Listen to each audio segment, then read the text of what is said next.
All right. Hello. Good afternoon. Ethan Munzinger. I'm an interventional cardiologist here at Valley View Hospital in Glenwood Springs. And I want to thank everyone who's in attendance for joining us for this Valley View University talking about venous disease. A few housekeeping items. You can submit any question through the Q&A chat at the bottom of the screen. Your question may be answered during the presentation or later during the live chat. Please do not include any of your personal health information in the chat box as it's seen by others. No specifics, no protected health information, please. Right.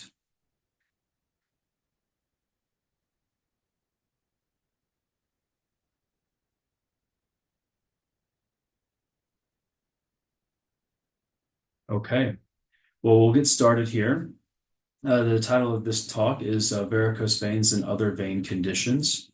The goals of the talk are to describe the circulatory system.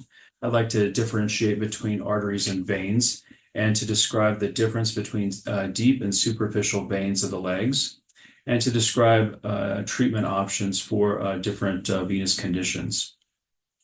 Briefly, I'd like to mention what an artery is. I have patients who come into clinic and they have venous disease, but then they say, I have a problem with my circulation.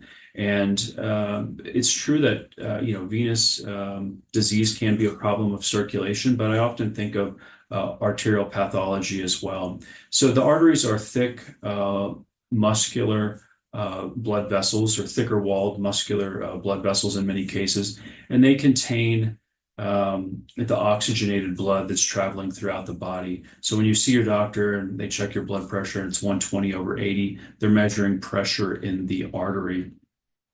The veins, on the other hand, are thinner walled and lower pressure. So there's no pump or no heart in the foot, obviously. And so the way the blood returns from the legs back up to the heart is to travel through a series of one-way valves. The valves open to allow blood to pass up north towards the heart, and then the valves close to help prevent reflux or blood flow pressure down the leg. And then this is a potential pathology that can occur where the valves don't close well. And then as a patient stands, there is flow and pressure building up down towards the foot. And so one of the things we'll talk about later is increased mobility and pumping calves and things like this to get that vein blood mobilized back up towards the heart. So different pathology can occur in the arteries and the veins. You can develop a stenosis or a blockage in an artery. That is what we think of when we think of blocked arteries in the heart or blocked arteries in the legs that results in claudication or arterial insufficiency. The arteries can harden, called arteriosclerosis, and then blood clots can occur in both arteries and veins. In both cases, this can be an emergency. Certainly in the case of an artery, a blood clot in the artery is a medical and a surgical emergency. In the case of a vein, a blood clot may be managed with blood thinners or anticoagulation. And then we talk about varicosities. This is that kind of lobular enlarged varicose vein that we see. We talk about insufficiency, which I have photos of later and we'll discuss further.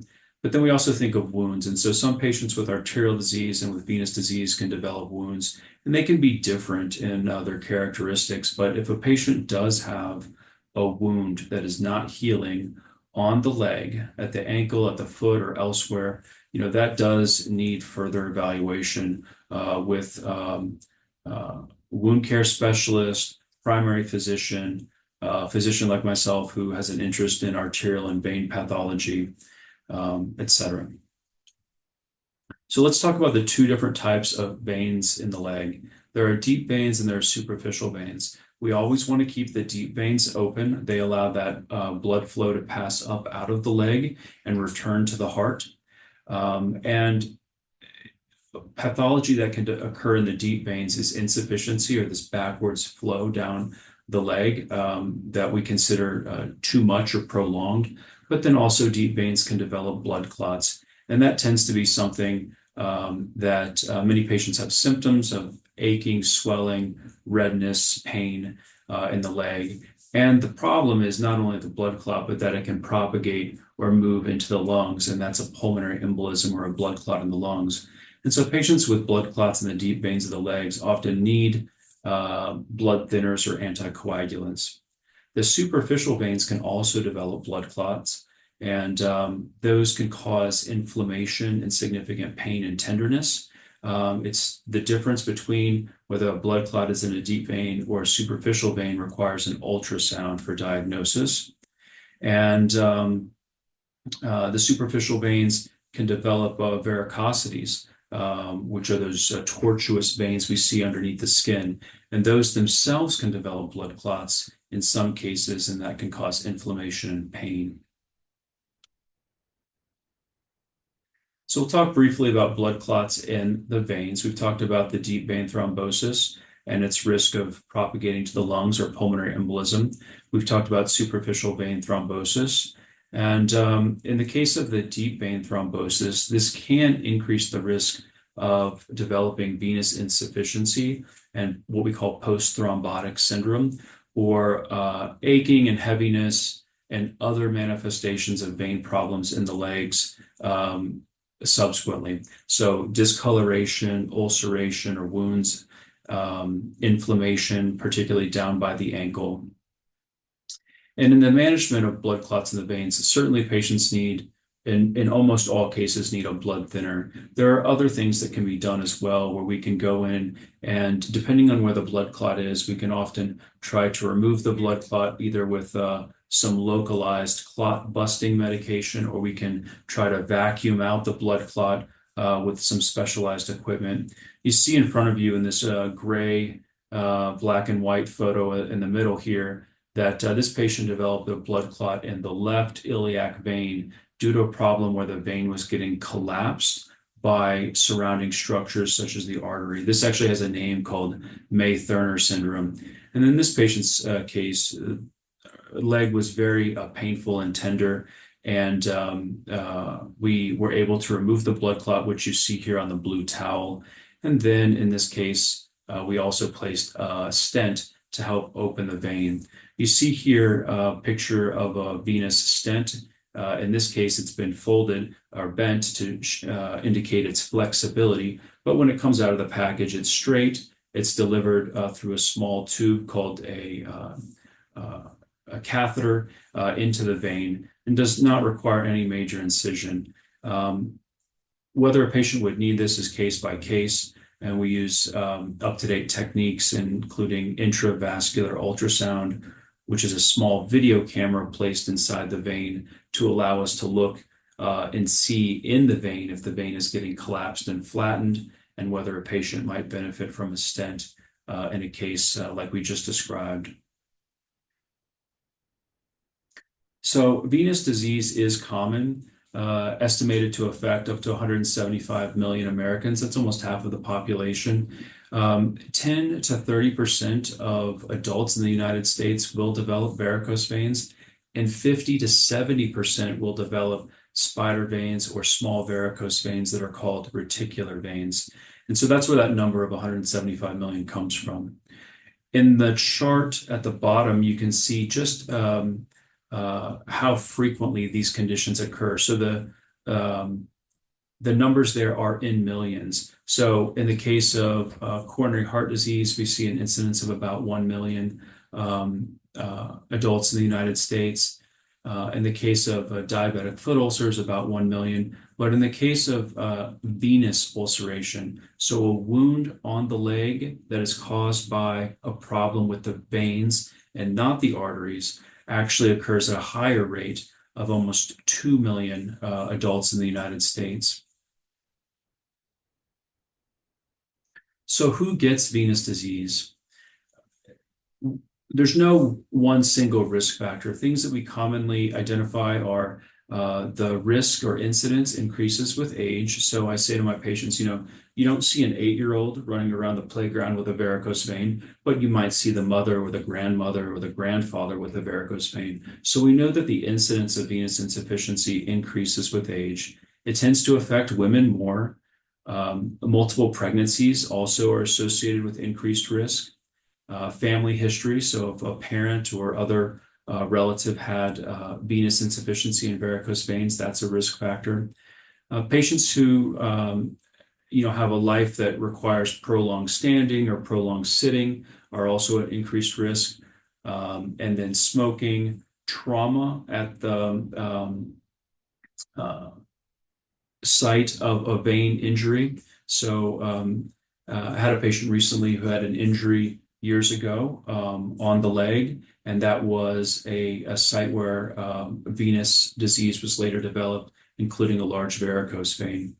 A history of blood clots we discussed earlier, and then high estrogen states can be also associated with development of venous disease. As with any medical condition, there's a spectrum of severity. So some patients have minor symptoms and then some have more advanced or progressed symptoms. It is not that a patient will necessarily progress from class 1 or stage 1 disease all the way to the most severe manifestation, but this is a way for us to document and record the severity of a patient's symptoms. So in the case of C1 disease, this is a patient who has developed spider veins or small varicose veins underneath the skin. C2 is a patient who's developed larger varicose veins. C3 is a patient who has developed swelling, particularly at the ankle or even throughout the entirety of the leg as a result of venous insufficiency. C4 is a patient who has developed hardened, thickened skin down at the ankle. Often there's some flaking of skin, redness. When you examine the other parts of the leg, so up on the thigh, the skin is soft. And when you examine the skin down by the ankle, it is firm and hard. And then in class 5 and 6, we have patients who have developed ulcers, which is the most severe manifestation of venous disease. Again, it's not necessarily a stepwise trajectory through this. It's not as if a patient has class 1 and then progresses to 2, 3, 4, 5, and 6, but rather it's a way to discuss the severity. And some patients will present with the initial finding of swelling or with ulceration, and others will just have varicose veins. What are symptoms to alert us to venous insufficiency? Well, patients describe itching, burning, heaviness in the legs. They describe aching or painful legs. Some have a sensation of restless legs at night. I've heard sensation of sloshing, as if there's a fullness in the leg when someone gets up and walks. And then the skin changes we talked about, particularly down by the ankle. It's a progressive disease, so it tends to get worse over time. And symptoms tend to be worse after prolonged standing or throughout the day, and they tend to be better after leg elevation or the legs have been propped up overnight. We see here in this diagram a picture of a normal healthy vein in the middle, in the circle here on the left, where the valve is working appropriately and the blood is returning up towards the heart. And then in the picture on the right, we see a dilated, tortuous, or curving vein where the valves are not working appropriately. And as the patient stands and as the leg is in a gravity-dependent position with the forces of gravity pulling on that blood, it tends to enlarge the vein and result in increased pressure in the vein. So how do we diagnose this condition? We always begin with a physical exam and an ultrasound test. This is a non-invasive test. There's no X-ray or radiation associated with it. It's a simple ultrasound test, and this allows us to identify diameter of the vein. So what is the size? We look at flow in the vein, so we identify if there's that backwards flow or reflux. We look for blood clots in the vein, and then it gives us a map of what the pathology is within the leg to see where the problem is originating from. The complexity and difference of venous anatomy between patients with venous insufficiency is really rather remarkable. And so ultrasound is key in identifying the problem. This is a diagram indicating enlarged veins and reflux. So in this case, the saphenous vein or the great saphenous vein in the legs was enlarged beyond 5 millimeters. and there was over 500 milliseconds of backwards flow or reflux when the patient was standing. This is venous insufficiency. So we often begin with medical management. This is non-invasive treatment. It involves increased mobility. So when you're seated in a chair or at a desk or a prolonged period of standing on a long flight, for example, a long car trip, just pumping the calf, pumping the ankle to try to get increased mobility and compression and movement of that blood through the vein. It involves use of compression stockings or graduated compression. Usually we begin with a rating of 20 to 30 millimeters of mercury. That is the strength of compression. And we recommend leg elevation periodically throughout the day and in the evening. And there's also options for pneumatic compression, or basically a tube with air hoses hooked up to massage fluid up the leg and improve edema or swelling. I would make one comment on compression stockings. Not only do stockings come in different strengths, they come in different lengths. So above the knee, up to the thigh, or below the knee. And then they come in different diameters. So one thing I would encourage a patient who's seeking compression stockings to consider is getting measurements. So measurements at the calf, at the ankle, possibly at the thigh, and picking stockings based on that. We're talking a circumferential measurement. I have had patients who come in and say, well, I used a relative's stocking. I used my mom's stockings, my sister's stockings, and they hurt. And it's, well, I don't know if they were the right size. The diameter of a relative's legs may be different. And so it's important to get the appropriate size. So beyond this, there are minimally invasive treatment options. So minimally invasive procedures are now recommended over vein ligation and stripping, which is more invasive surgical management. So the minimally invasive procedures we'll discuss later simply involve putting a small tube inside the vein or even just an intravenous injection of a medication. And the complications and morbidity are much lower and better than with vein stripping. Additionally, guidelines, which is to say research-based guidelines across multiple societies, do recommend intervention for patients with venous insufficiency, such as in the great saphenous vein, over use of long-term compression, because this tends to improve the patient's quality of life and get them back to what they want to be doing faster.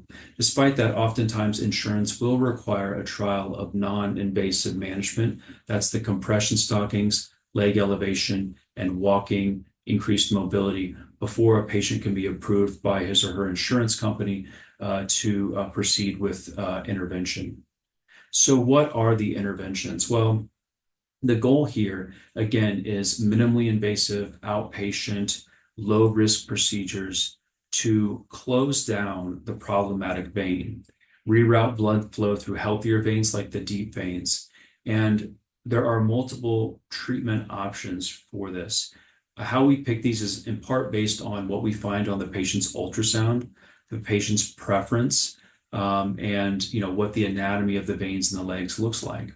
So options include radiofrequency ablation and laser therapy. Basically, these are small tubes that apply heat inside the vein and cause the vein to shrink and shrivel up over time. And it seals off the vein and prevents backwards flow or reflux in the vein.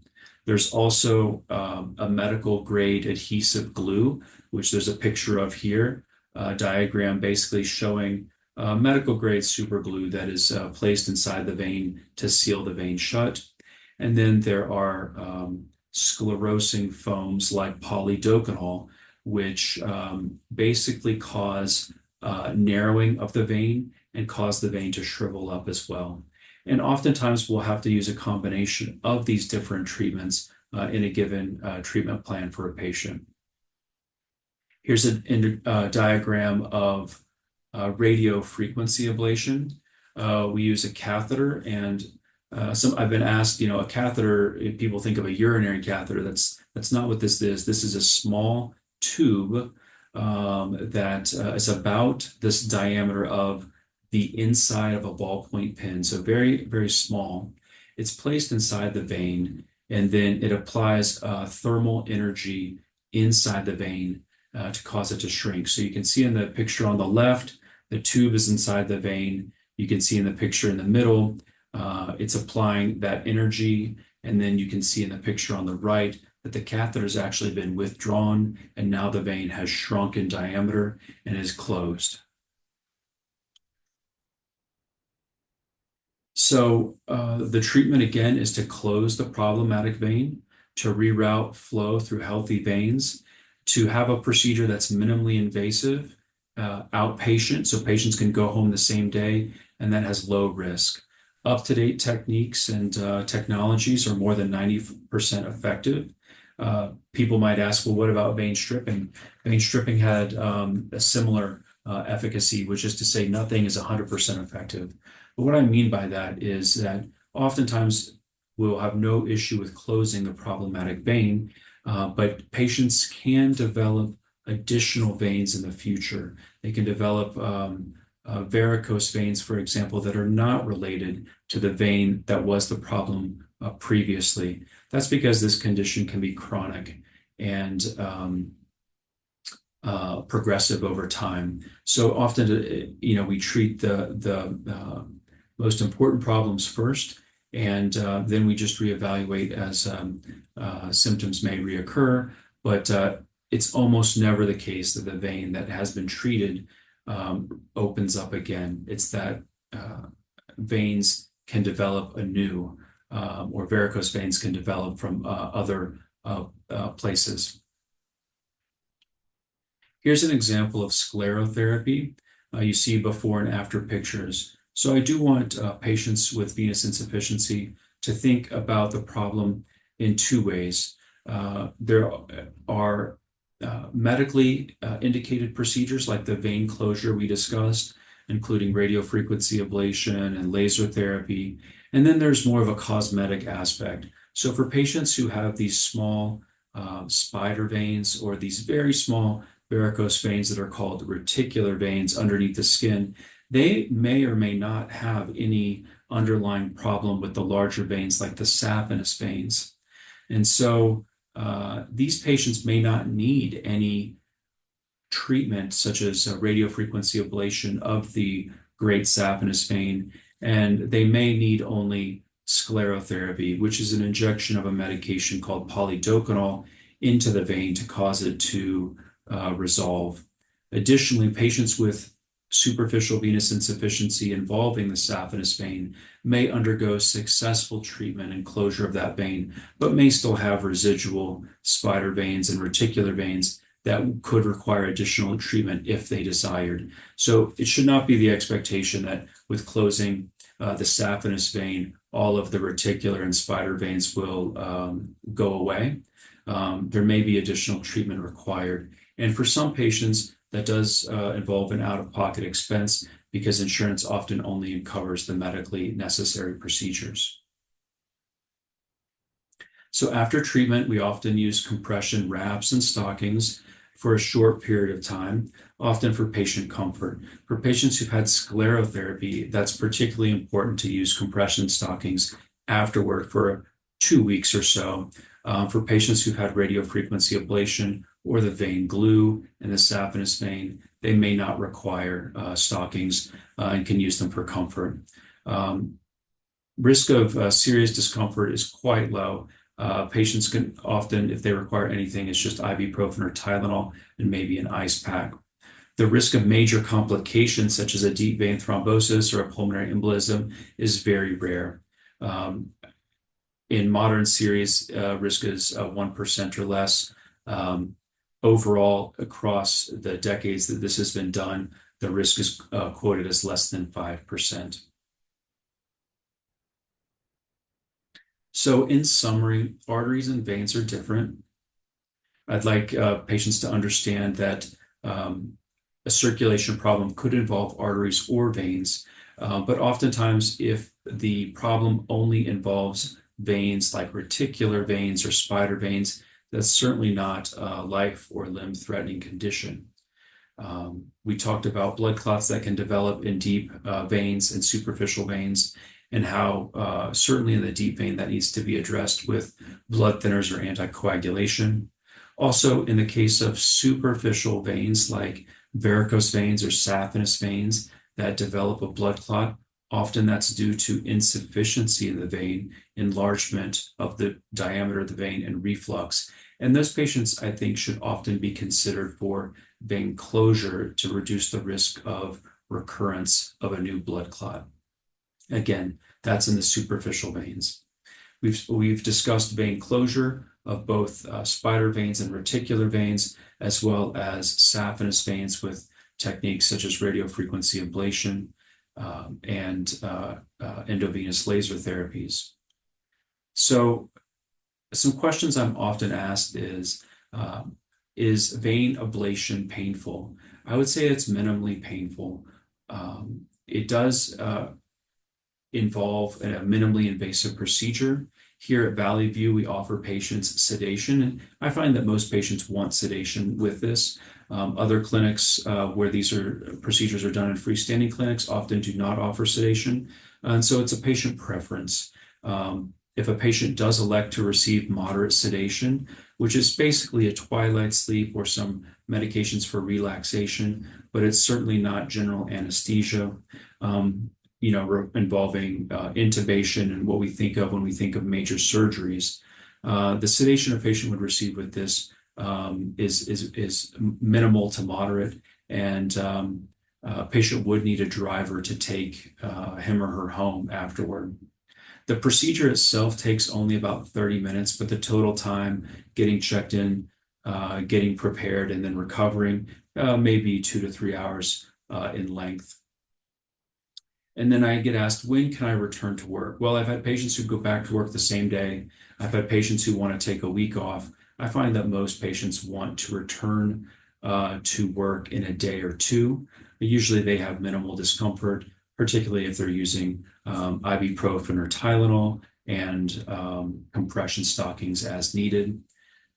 It's certainly not a major surgery and does not require a prolonged downtime. Again, patients can usually return to their prior activities in a day or two. Can I do all of my veins on the same day?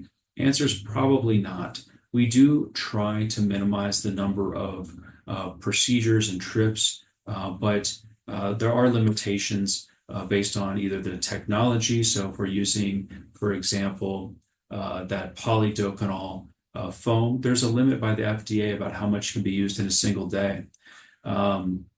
If we are doing vein ablation, there are limitations from insurance companies on the number of veins that can be treated in a single setting. So we work with patients to try to minimize the number of procedures days that they need.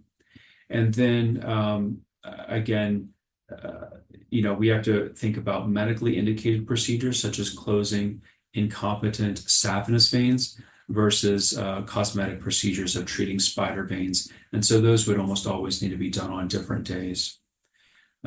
When can I quit using my compression stockings? So after the procedure, we apply an ACE wrap for some compression. We usually keep that on for a day or two. And then patients who've received radiofrequency ablation or laser therapy, I encourage use of compression stockings for a period of time, but it's not mandatory. And I just recommend it for comfort. Patients who receive sclerotherapy, however, do need to use compression stockings for approximately 2 weeks. And then I get the question, I want this to be a one and done. I only want this one time. That doesn't really reflect an understanding of venous insufficiency. So the treatments we've discussed are highly effective, and it's very unlikely that the veins that were treated would need to be redone.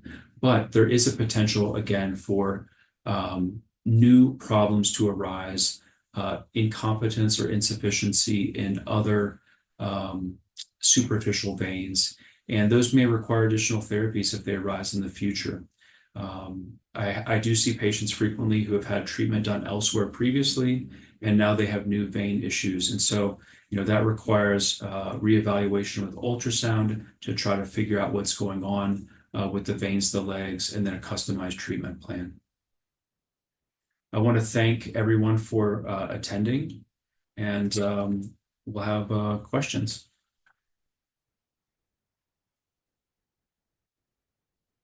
Thank you, Dr. Munzinger, for such a great presentation. We do have about 5 questions from the panelists. The first one is, are compression stockings preventative for vascular disease? And should I consider wearing them in my 30s to prevent venous problems later on? Yeah, that's a very good question, difficult question to answer. So I personally enjoy wearing compression stockings when I'm on my feet all day. In the cath lab, for example, going to be standing on hard floors for a prolonged period of time. I just feel better, but I actually don't have venous insufficiency myself. So as far as a prevention, it's hard to answer that question directly. If you have findings of venous insufficiency, I would encourage you to use them. If you have a family history, I think that would be reasonable. And if they make you feel better, I think that would be reasonable. But the answer to that involves, what are your other risks, family history, whether you've had any venous injuries or other vein problems previously, like blood clots. Okay, thank you so much. Next question is, will physical activities such as running or yoga be limited after venous treatment? Yes and no. So it depends on the type of venous intervention done. In the long term, no limitation. In the short term, there may be some minor discomfort. If, for example, you had closure of a saphenous vein with radiofrequency ablation, I would not encourage you to go do heavy powerlifting a day or two later or to, run a marathon. But I think within a week or two, you should be able to get back to what you want to do, what you want to be doing. The inflammation should be decreasing, and you should not need compression stockings at that time. If, however, you had sclerotherapy, which is the injection of medication into the vein, that would require compression stockings for 2 weeks, more or less. And so you would have to decide how that affects what you want to be doing, yoga, running, etc. But there may be a short downtime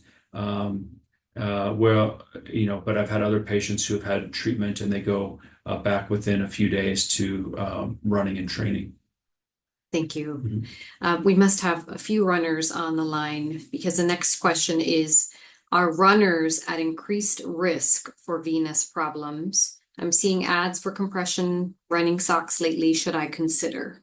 Yeah, that's a great question. That is not a definitive traditional risk factor, but here in Colorado, particularly here in the Valley, with the physical activity and sports we see patients involved in, I do feel that we see quite a few endurance athletes and runners in particular who have this, but it's hard to quote you a number regarding risk and incidence for that. If you're developing varicose veins, reticular veins, spider veins on your legs, then it may be helpful to use compression stockings to mitigate symptoms. And if things progress and you desire definitive treatment, we're happy to see you for that. But I would also encourage physical activity for overall cardiovascular health, and I would never want to dissuade anyone from physical activity, running or otherwise, just because of venous insufficiency, as we do have treatments to help return patients to their quality of life and what they want to be doing. Thank you. We have time for just a few more. The next question is, as a physician treating venous disease, what are some common misconceptions you hear from other patients about vein disease? That's a great question. I think some of the maybe misconceptions are what we discussed a bit earlier, which is that it is a chronic and progressive condition. we can treat, we can identify and diagnose the problem, and we have excellent therapies for that. But new vein issues can arise in the future. Patients can develop varicose veins unrelated to the saphenous vein that has been previously treated. And so this is, something we all need to keep in mind.